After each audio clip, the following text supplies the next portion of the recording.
بسم الله الرحمن الرحيم وما أرسلناك إلا رحمة للعالمين.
بسم الله الرحمن الرحيم. قال الله تعالى في كتاب الحكيم في سورة الفتح: لقد صدق الله رسوله الرؤيا بالحق لتدخلن المسجد الحرام إن شاء الله آمنين محلقين رؤوسكم ومقصرين لا تخافون فعلم ما لم تعلموا فجعل من دون ذلك فتحا قريبا. هو الذي أرسل رسوله بالهدى ودين الحق ليظهره على الدين كله وكفى بالله شهيدا.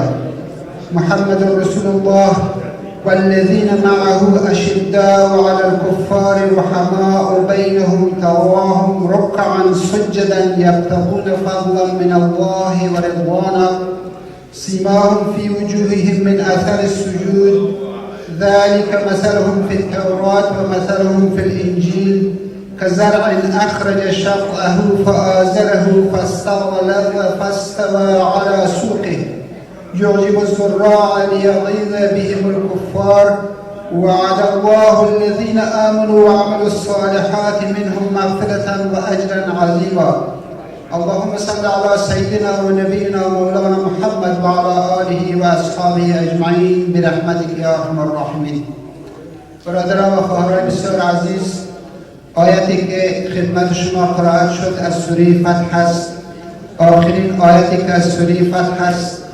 خداوند می‌فرماید که محمد رسول الله، محمد مصطفی صلی الله علیه و سلم رسول خداوند است.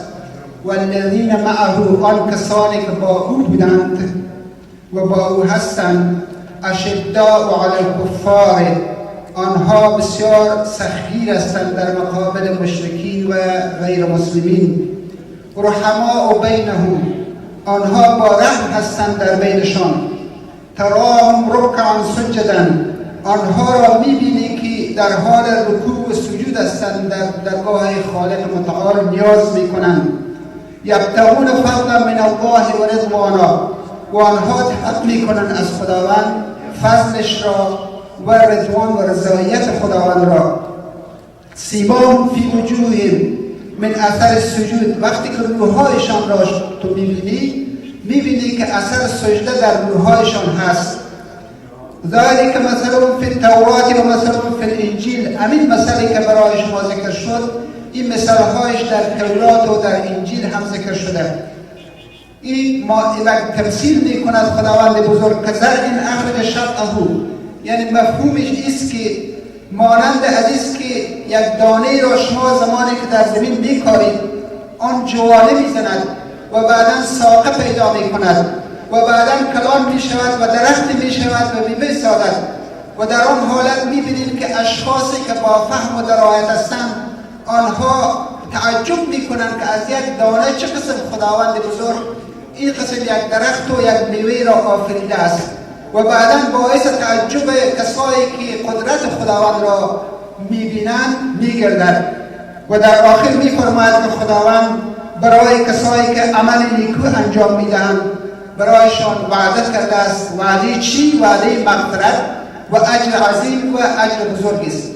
در این آیاتی که خدمت شما قرائت شد اول خداوند می فرماید که محمد رسول الله و الذین معه در حقیقت کسایی که با پیغمبر بودند و با پیغمبر آنها و رفتار و پیروی پیغمبر را حال هم می کنند. کسایی که با پیغمبر بودند کی بودند؟ صحابه پیغمبر بودند.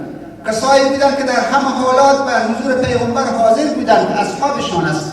تعریف اصحاب در اینجا ذکر شده است و بعد از اون می‌فرماید در حقیقت بعضی از مفسرین از اینجا اشاراتی در خود در شأن خلفای راشدین هم می‌کنند در این به این منظور که وقتی که خداوند می‌فرماید که محمد رسول الله و الذین معه آن کسانی که با پیغمبر بودند و همیشه در رفاقت در تنهایی در روزهای بسیار مشکل و مشقت با پیغمبر بودند کی بود؟ حضرت ابوبکر صدیق همیشه با پیغمبر بود.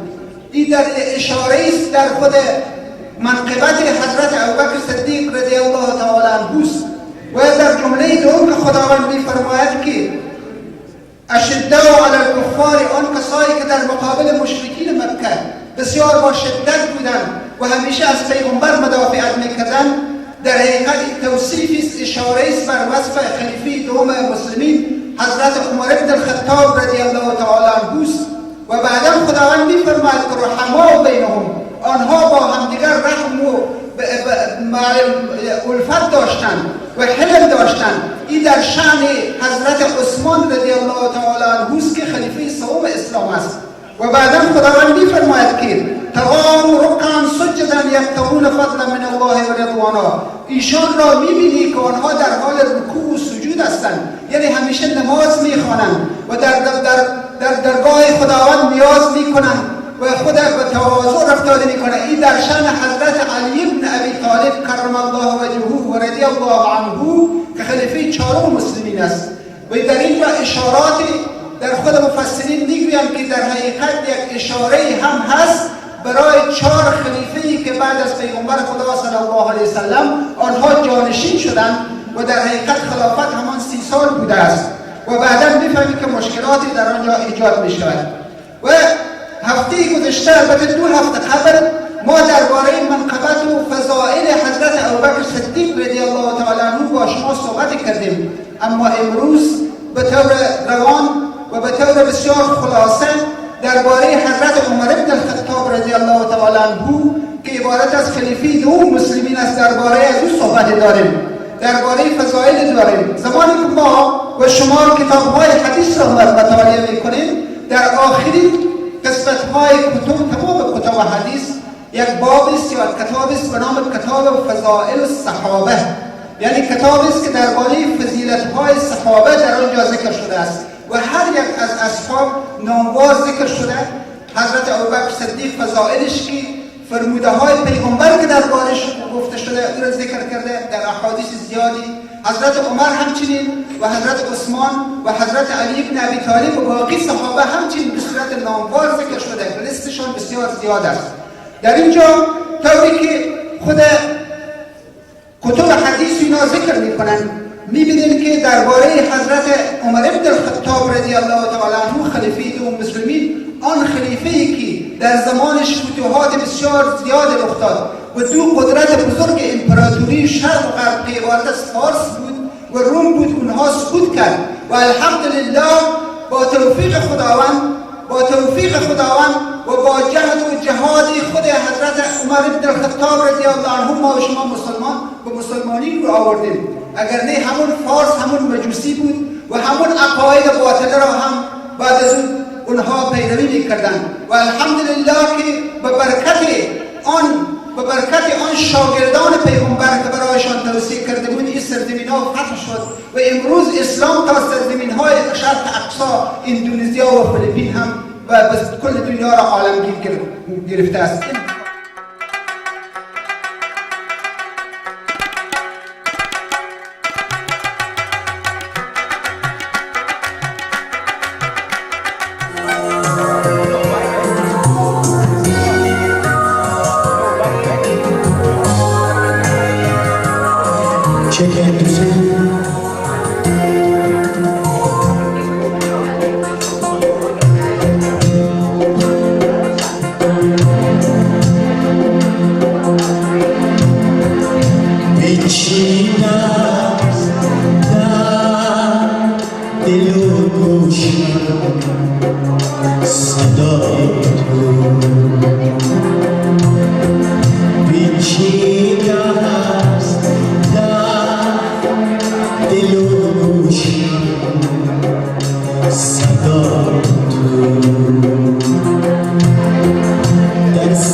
So we're going to go ahead and get started with the program. Thank you all for coming here tonight to the AABT and International Orphan Care joint fundraiser.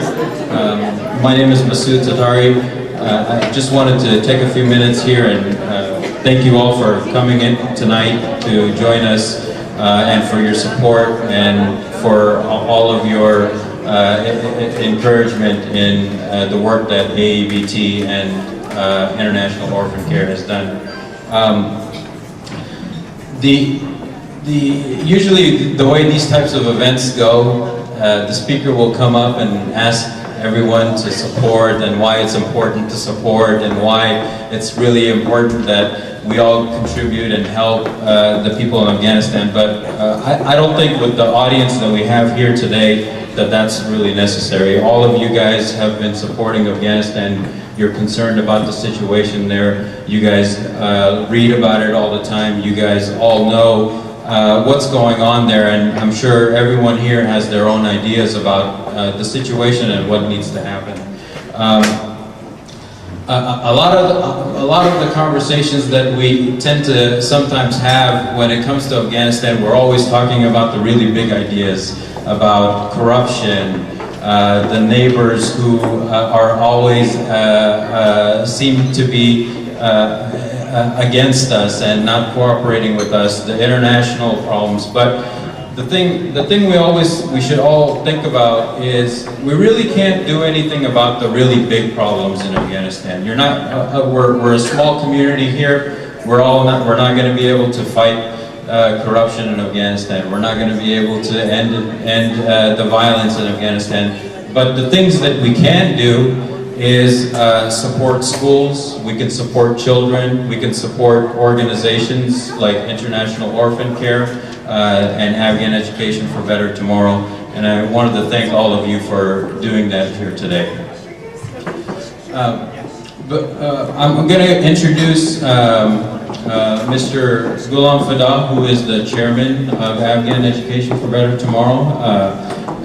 He has started the organization in 2006, and he will give you a little short introduction about the work that they have done in Afghanistan. And then also Mike Whipple will talk for a few minutes to represent International Orphan Care and give you guys some more information about International Orphan Care and the orphanages and schools that they have there. One thing that I just want to let everyone here know, I have been working with many different organizations here in the Bay Area since 2004. You probably won't believe it, but there's over 40 different organizations with different types of projects here in the Bay Area. And out of many of the organizations that I've worked with, I would say International Orphan Care and AEBT are two of the best. The reason being is many of the organizations that you can go and you can go and send them a check, and they'll spend it on various projects, but the amount of the volunteers that are involved with International Orphan Care and AEBT are very passionate about the work that they do. Anytime any of you would like to contact them and talk to them, they're available. The financial records that they have are all open to the public and published. This isn't the case with every organization that's out there. So that's something to keep in mind when you're thinking about the organizations you're supporting and the organizations that need your help. So I'm not going to do any more talking. I'll pass the microphone on to Mr. Hassan Nouri, who is the founder of International Orphan Care. He needs no introduction. Many of you guys know him. He'll talk about his background a little bit and the work that he's done. And enjoy the great evening tonight. Thank you. Thank you very much for everything you're doing. I want to give you a short history of the International Orphan Care. But before I do that, I have to introduce to you International Medical Corps. In 1984, a doctor at UCLA in the name of Robert Simon and I started International Medical Corps. I paid $3,000 and he paid $7,000 and we started International Medical Corps. Today, International Medical Corps is $65 million operation worldwide. I'm sorry, can you bring me that? Yeah, sure. That package? And sorry, I forgot. Oh, that's quite all right. No problem. When we started the International Medical Corps in 1984, it was during the Soviet war with Afghanistan. When we started 1984, the first doctor we sent to Afghanistan was Dr. Preston Darby from Texas, and his book is on the raffle. Dr. Darby was, as I said, was the first Afghan-American doctor going to Afghanistan. He started a medical clinic in Khost, in southern part of Afghanistan, and then he went to Panjshir and opened another one in Panjshir with Masood, who was martyred, assassinated by Al-Qaeda 2 days before September 11th. Dr. Preston Darby, a medical doctor from Texas, who was in the board of International Medical Corps, as I mentioned, the first doctor to go in America to Afghanistan. During the Soviet occupation of Afghanistan, as he opened clinics, because of the bombing and because of the chemicals, he developed a muscular disease that was incurable. And Dr. Darby, we lost him last March because of incurable disease that he caught in Afghanistan. And his book was on the raffle ticket today. We lost 2 other volunteers in Afghanistan back in the 1980s.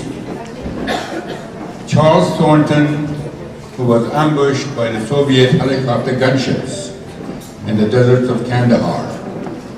Jim Lindelof, a nurse from UCLA, was killed in the mountains north of Kabul, to be specific, in Parman, and guessed by who? Jim Lindelof was killed by Al-Qaeda and Osama bin Laden.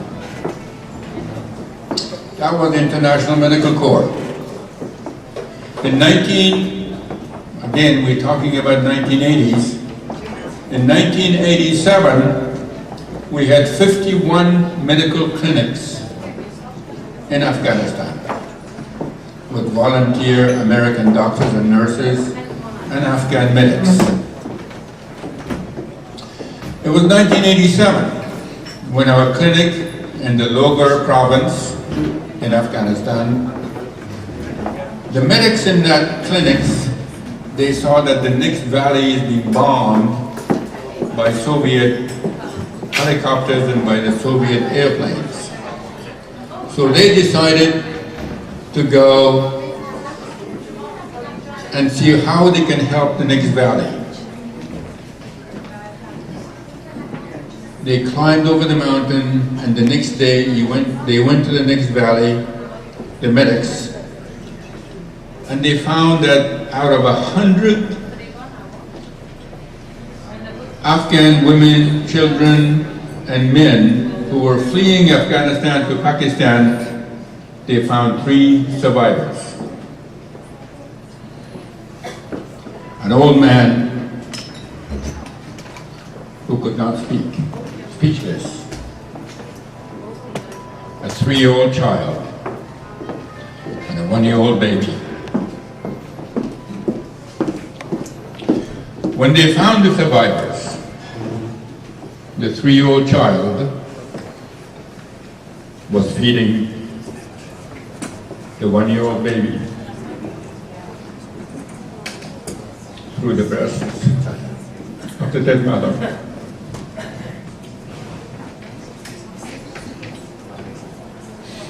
Yes, that was the story of Afghanistan.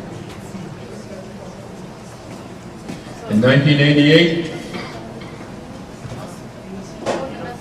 when that, well, in 1987, when that story came, Dr. Preston Darby and I, we proposed to the Board of International Medical Corps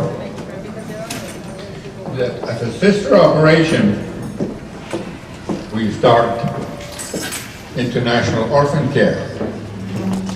Because the medical need was so enormous, the board said no, we cannot start international orphan care, and international orphan care became in the back burner. But it went on, and then in 1988 the Soviet Union left Afghanistan. 4 years later, in 1992, when the Civil War began, my ex-wife, an American from Idaho, and we went to Jalalabad and opened the International Orphan Care. International Orphan Care was doing pretty good. In 1992, that's 19 years ago, until the regime of the Taliban. When the Taliban came into power, we decided that it is too dangerous for the children, it is too dangerous for the teachers. We closed the International Orphan Care School, but the orphans could come and eat food, and we provided them with clothing, but no education. It went on and on until the Taliban government finished and the tragedy of September 11 happened, and we started again the International Orphan Care completely with girls and boys. The one thing I should mention that when we started it, we only had boys, teenage boys, 15, 16, 17 years old, no girls, because it would have been too dangerous for the women, for the girls. But we only chose the teenage boys who had younger sisters and brothers, and they provided the health care. Anyway, I want to mention to you two other things. One is this calendar 2012 produced by Robin Pearson. And Robin Pearson used to be a reporter with Orange County Register, and she used to go with me in the war zones of Afghanistan during the Soviet occupation. Thank you, Mr. Louis. That was a touching speech. And it's heartbreaking. Thank you. I don't know if I'm as dynamic a speaker as Mr. Nouri and Masood is, but I will try the best. I'm Ghulam Fida, and I'm President of Afghan Education for Better Tomorrow. And I would like to thank you everyone for coming tonight. And I hope that you will enjoy this event, which is going to be, of course, remembered for quite a while in your mind. So, Afghan Education for Better Tomorrow is a non-profit organization, and it was established in 2008. This organization actually have money project which is located in Kabul. We started with some of the refugee camps, and those refugee camps were the children from the street of Kabul.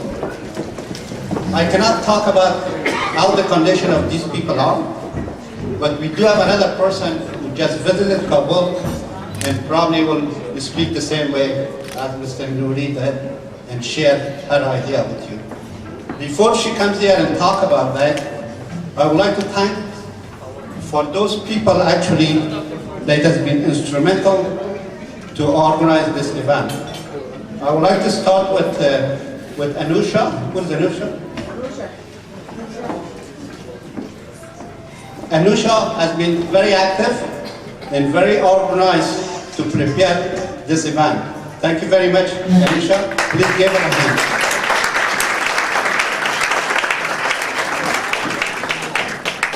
I'd like to introduce Zareen Malikzada.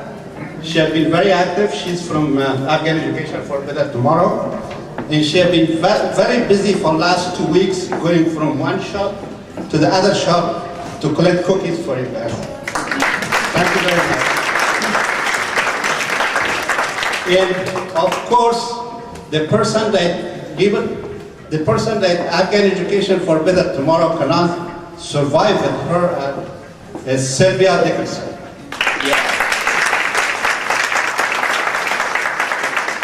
Sylvia Dickerson is the secretary of AABT, and she has been helping us tremendous amount of effort.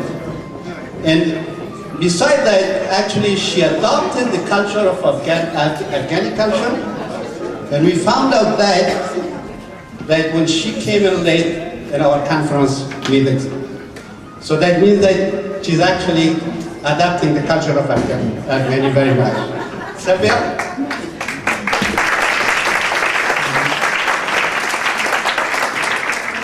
And the next person is Aisha. Is Aisha here? Aisha has been very helpful. Thank you very much. I would like to have Zareen John to come here. Zareen has been in Kabul. I think she came about 2 months ago from Kabul, and she would like to share what she has done there and what she has seen. So here is Zareen. Well, good evening. Thank you for coming. And تشکر بسیار زیاد از آمدن همگیتان. خوش آمدین. از اینکه ما را آمدین کمک میکنین. بسیار معذرت میخوام که اول به انگلیسی گپ میزنم. Ladies and gentlemen, I had to say hello to my Afghan. I've been in Kabul. I stayed there for 2 months, and my experience this time was great. Past summer,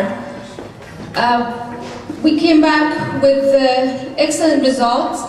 I should say we started a midwifery program in Afghanistan, and there is plenty of organizations that they are there currently, but as an Afghan Education for a Better Tomorrow, we took part of that as well. And also we have currently a sewing class for widows that we want them to be financially and socially independent, I should say. So we give them a 6-month sewing program, and they graduate with a sewing machine, with the knowledge, so they can start their own little business.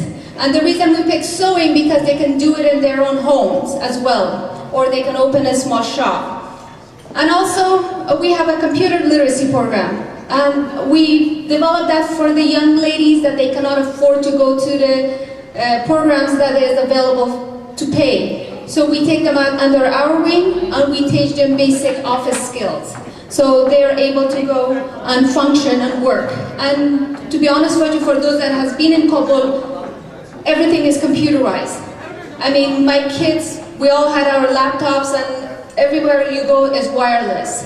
It's better than the US, actually. So it's amazing.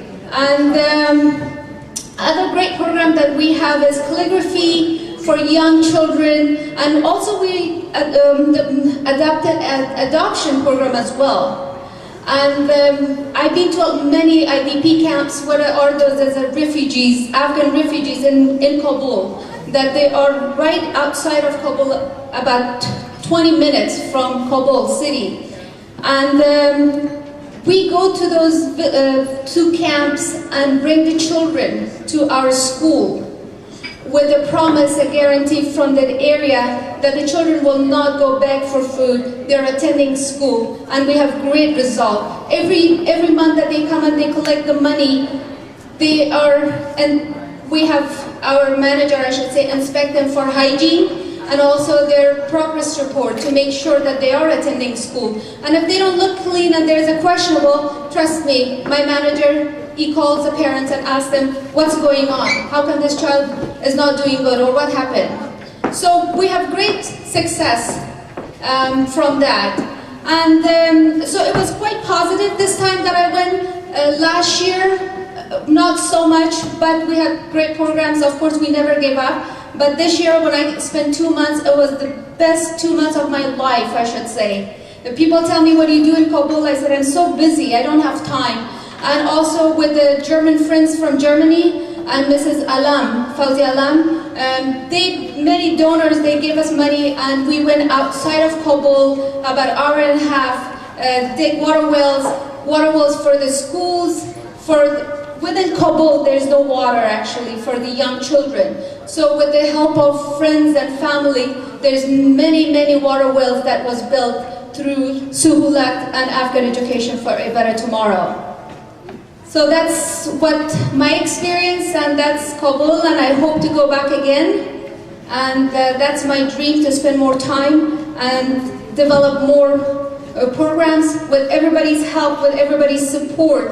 And without you guys, there's nothing we can do. People ask me about the Afghan regime. I don't really care what they do. All I care is about people of Afghanistan, the ones that we really care for, the innocent ones. So thank you very much. I appreciate it. And enjoy your evening. We have great speakers, good food, we'll have music. And I want to thank a few people. Ariana Sweet has donated their sweet this evening for us, pastries and nokol, which is a typical Afghan sweet, and also balkh. There's another Afghan bakery that they have donated their goods as well, and Herat Market. So I want to thank all of them for their support, and thank you all for coming.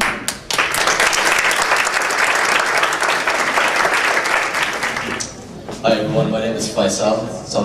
Amagi, I'm Faisal. امشب MC تان میباشم با silent auction و با auction که یک چند چیز داریم. I'll be your MC this evening for the auction portion. I also wanted to point out that there is a silent auction over here on the table, and I'll explain a little bit more about that in a bit. I did want to tell you that an evening like this takes a lot of organization. There are many people that work behind the scenes that we don't always get to see, we don't always get to acknowledge. So I wanted to take a moment and acknowledge some of those individuals. First and foremost, I want to acknowledge the co-founders of International Orphan Care, Dr. Abdullah Osman and Hassan Nuri. There's also two more individuals, my brother and sister-in-law, Nicole and Akeem Mostamandi, who work very hard behind the scenes. Mr. Mike Whipple, he's also a very important and crucial portion of this. But there's someone I'd like to really point out, is if Anosha is here nearby. Is she here? Anosha works can you come over here right next to me? If you could see the many emails that she directs, there are a lot of them, and all the people she gets together for this evening, I'd like to ask you to put your hands together for everyone I just mentioned, most notably.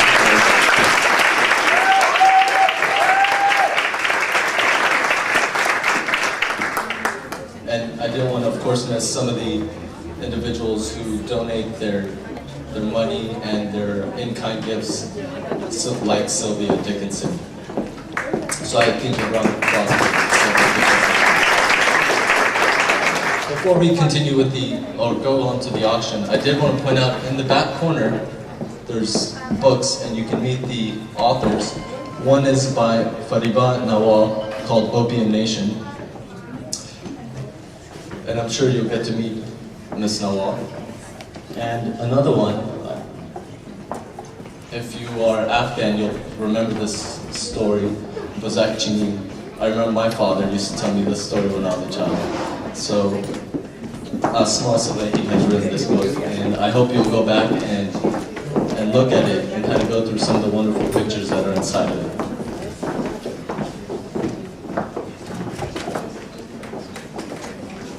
I'll stand here for the remainder here. There are many great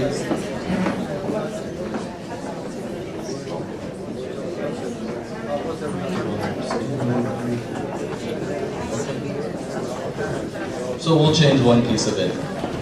Why don't we have Paripurna Wall come up here? She's one of our keynote speakers, and have her talk to you a little bit about her book. Can I get a round of applause?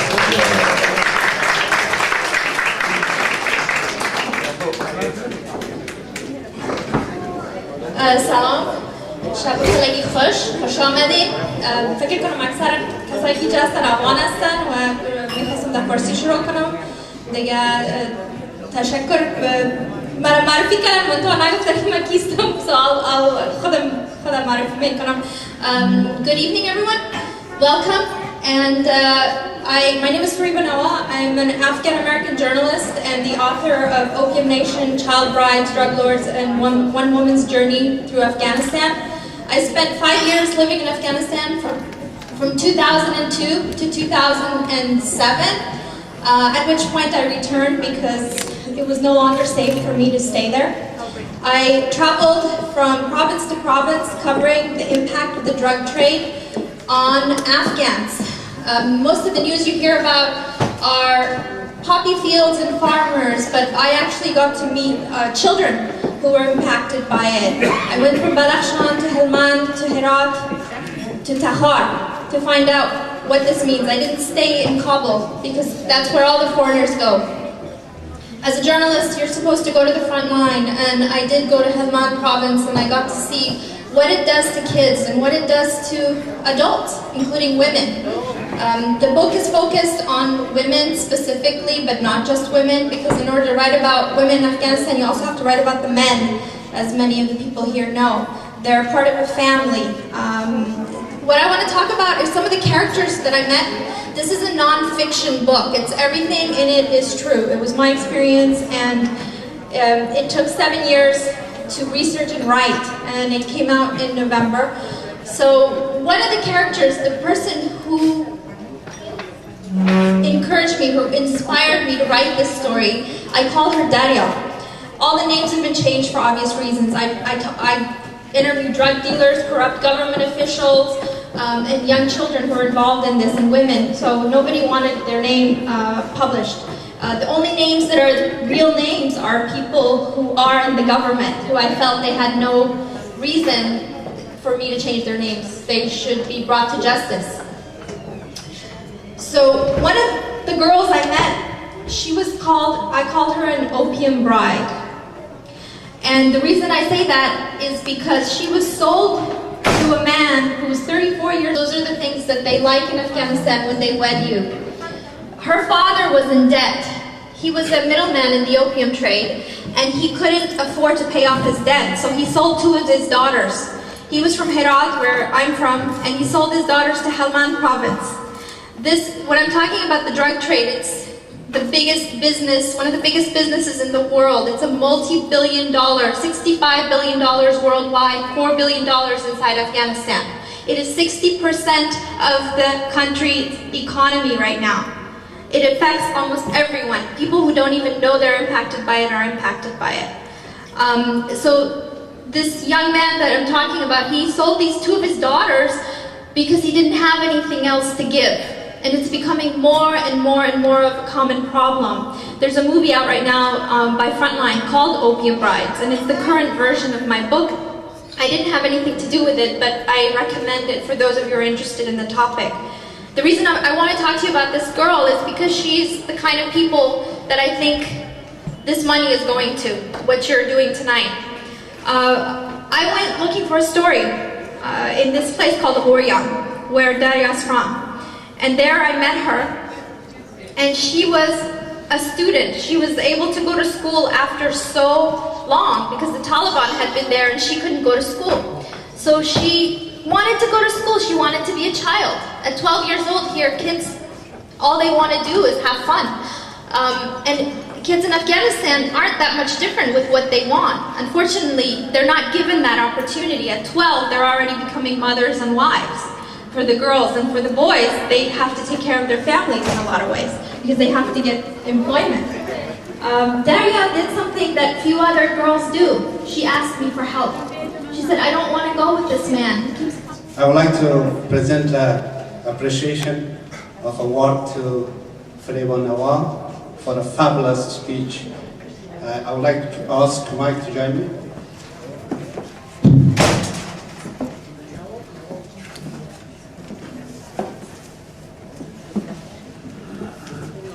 Make a joint presentation.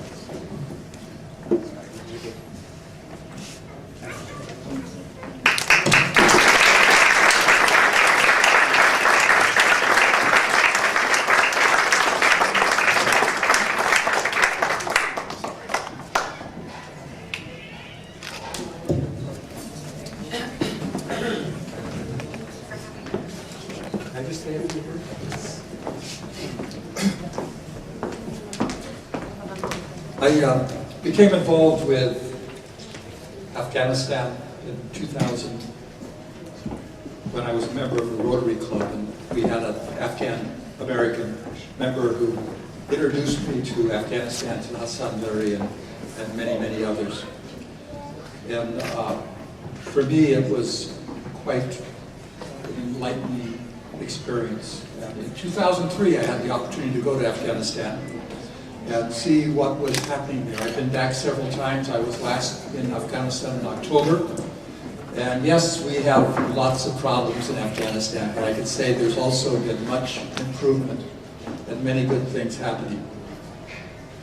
Hassan said he started the school in 1993. In 1994, Ahmad Javid and his brother came to the school.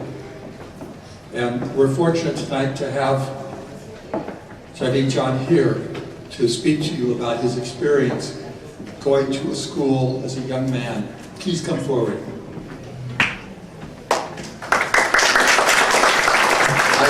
I've also had the honor to meet several other students that went to the school in 94, 95, and obviously recently the ones who are currently at the school.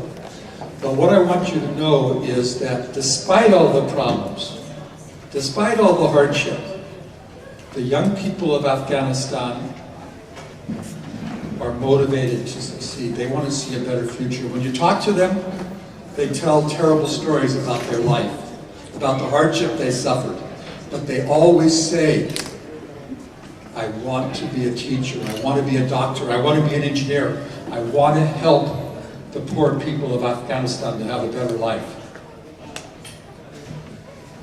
The young people, people like Javid John, are going to make a better life for Afghanistan. The other thing I've learned from talking to some of the people in Afghanistan is often, in my judgment, it's the mother of this young man who's lost his father, she's lost her husband, but she's dedicated to see her son, her children succeed. And so I want you to listen to Ahmad Javid, a young man who went to the school in 94 with his brother, went on to Nangarhar University, was fortunate to come to the United States, was trained as a doctor in Afghanistan, and is still going to school here in the United States. Javid John.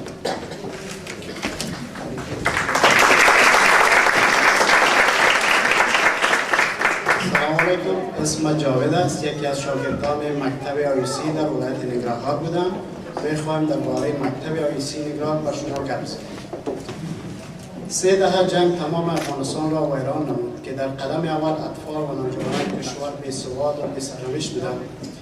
رو به طرف صلاح بردند و بعد از پیروزی انقلاب اسلامی توسط مجاهدین فقر، بیکارگی و پایین بودن سطح اقتصاد مردم افغانستان باعث شد تا فرزندان خویش را از تعلیم منع و برای پیدا نمودن نان دست به کار شوند. اطفالی که پدرانشان حیات بود نتوانست تعلیم خویش را پیش ببرند. اطفالی که یتیم بود چطور میتوانست تعلیم خود را پیش ببرند؟ خوشبختانه در سال 1371 یعنی در 1994 در ولایت ننگرهار دفتر خیریه اینترنشنال آفانکر توسط مایک ویپال و دکتر سید نوری ایجاد و آغاز به کار نمود که صدها طفل یتیم شامل این موسسه خیریه شد. موسسه محترم اداری رهبری سالم داشت که برای شاگردان تدریس میکرد. پروگرام مکتب قسمی بود که از طرف صبح شاگردانی که با مکتب آیوسی می آمد بعد از پیشین مکتب می رفتن و شاگردانی که از طرف پیشین مکتب می آمدن بعد طرف مکتب آیوسی می آمدن از طرف صبح. در ضمن هم نان چاش داشتن شاگردا که نان چاش صرف میکردن. بعد از اون پروگرام کورس انگلیسی بود، سواد آموزی بود، تایپیستی بود، کامپیوتر بود، رادیو سازی، بایسکل سازی و همچنان با دخترها هم با کورس انگلیسی، سواد آموزی، کامپیوتر و خامک‌دوزی می آمدن. همچنان مکتب ما پروگرام داشت به صحت اطفال، تیم والیبال داشتیم که بسیار دستاوردهای خوبی داشتن. بعد از بچه‌هایی که از مکتب فارغ شدن امتحان کنکور دادن، سپری کردن، بعد از اون بچه‌ها از فراغت مکتب و همچنان از فراغت آیوسی بعد دفتر با پست‌های خوبی در دولت و مؤسسات کار می‌کرد. که از آن دیده اشخاصی که کار می‌کرد در پست‌های خوب معاش خوب داشتن که امیال هم به اندازه $1600 یا بیشتر از اون عاید دارد ماهانه. من به نمایندگی تمام یتیمان از شما و محترم مایک ویپال تشکر میکنم که از برکت کمک‌های شما برادران و خواهران محترم از طریق آیوسی به مستحقین میرسد. از تمام اشخاصی که برای این نهاد خیریه کمک میکند و مساعدت نمودن ابراز تشکری مینمایم. سعادت و خوشبختی برای شما تمنا دارم و همچنان از محترم مایک ویپال تشکر میکنم و اطفال یتیم در افغانستان کمک و همکاری میکند. موسسه آیوسی حالا هم نهاد فعال در افغانستان می باشد. کمک های شما به جای نمی رود. یک مثال خوبی فعالیت موسسه آیوسی من هستم. باز هم تشکر از شما و مایک ویپال که مرا وقت داد تا درباره آیوسی برای شما صحبت کنم. تشکر از توجه.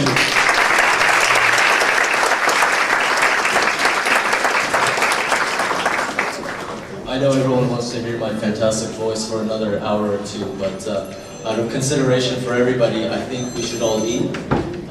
So let's go ahead. If I can ask everyone on this side of the room, if you can please help yourself to the fantastic food over here. Shortly.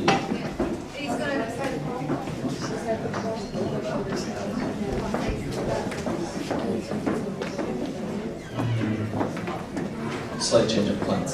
About 10 minutes. But I've got something great set up in that 10 minutes for you. I think everyone would love to hear a poem to get the appetite going in case it's not going for you. But I'm sorry? I can do Natan. She's requested a Natan if someone wants to play some music. Yeah. So please come. It's an untitled poem. بسیار یک شعر مقبول بعد ما میگه خودش نشته کرده. Go ahead.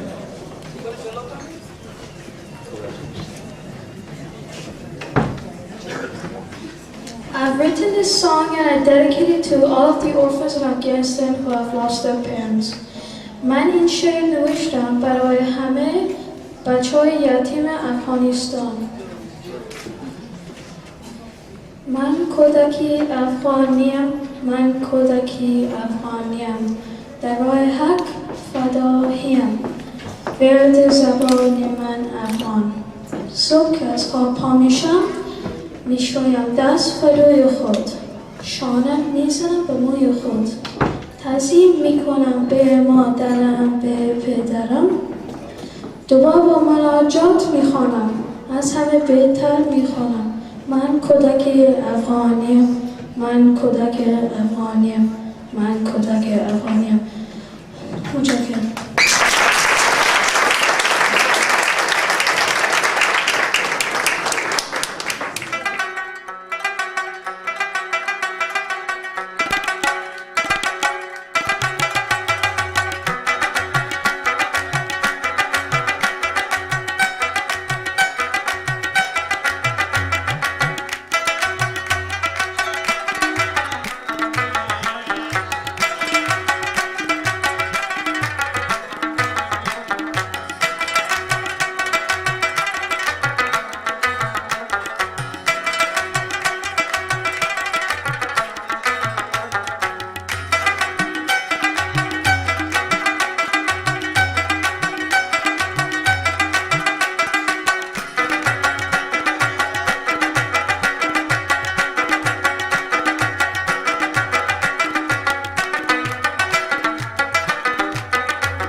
Thank you.